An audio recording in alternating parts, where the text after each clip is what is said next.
অসম আমাৰ অসমখন সঁচাকৈ বৰ ধুনীয়া ৰাজ্য। দেশৰ আন আন ৰাজ্যতকৈ সঁচাকৈ পৃথক আৰু অনন্য। এই ৰূপহী অসমত সোণত সুৱগা চৰাইছিল জুবিন গাৰ্গ নামৰ এটা সত্তাই। জুবিন গাৰ্গৰ মৃত্যুৰ পাছত এতিয়া নতুনকৈ এভাগ উপাসনাস্থলী গঢ় লৈ উঠিছে। এই উপাসনাস্থলীত নাই কোনো জাতি ধৰ্মৰ কথা।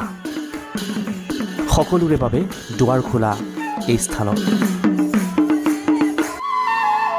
এয়া কোনো মন্দিৰ অথবা মছজিদ নহয়, এয়া হৈছে জুবিন গাৰ্গৰ সমাধি। এই সমাধি এতিয়া উপাসনাস্থলীলৈ পৰিণত হৈছে। নিতৌ পুৱা দুপৰীয়া গধূলি কেৱল হয় নাম প্ৰসংগ।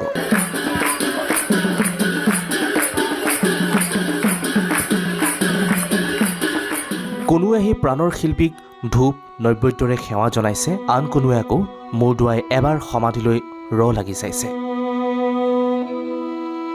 কোনোৱে আকৌ এই সমাধিলৈ আহি যাচিছে এখনি ফুলাম গামোচা।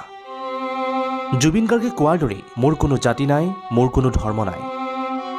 সেয়ে সকলোৱে সমাধিলৈ আহিছে এজন মানুহ হিচাপে।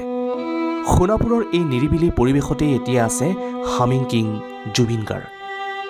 ইয়াত নাই কোনো কোলাহল,